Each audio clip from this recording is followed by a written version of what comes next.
Hola, ¿qué tal? Soy Eduardo Guillot, director artístico de la Mostra de Valencia Cinema del Mediterrani desde el año 2018, pero anteriormente estuve trabajando durante muchos años como periodista cultural y incluso pasé por una etapa en la que hice mis pinitos como cineasta amateur o emergente. Fueron un par de cortometrajes y algún trabajo para televisión y hoy vengo a presentaros precisamente el segundo cortometraje que dirigí, Exterior Noche, un corto de 2007, del que después de una anterior experiencia con un primer cortometraje titulado Amadeo, una historia real, que era un falso documental del que quedé bastante satisfecho, me embarqué en un proyecto, digamos, más complejo, que implicaba pues rodajes nocturnos, utilización de extras, trabajo con actores, porque en el anterior no lo había hecho, y que como consecuencia de todo ello y de mi inexperiencia, pues acabó siendo un proyecto un tanto frustrado por muchas razones, entre ellas los condicionantes de producción, que eran bastante limitados, pero también, desde luego, creo que una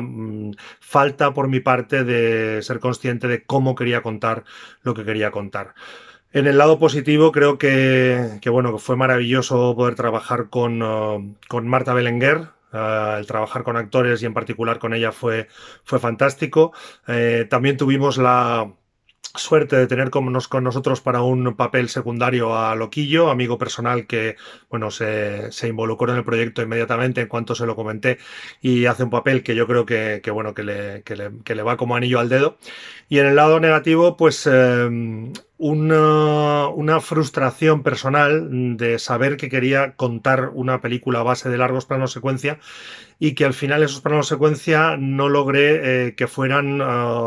que tuvieran la expresividad o el valor narrativo que a mí me hubiera gustado que tuvieran. En ese sentido, creo que fue muy importante el trabajo de Miguel Llorens como director de foto para intentar un poco resituar las cosas, y dentro de que para mí los resultados del cortometraje no fueron todos los satisfactorios que me hubiera gustado, sí debo decir que el último plano secuencia del cortometraje es el plano del que más orgulloso estoy de todo lo que haya podido rodar, que no ha sido mucho, a lo largo de mi cortísima carrera como director de cine. Si os apetece verlo, está disponible en línea y espero que lo disfrutéis. Un saludo.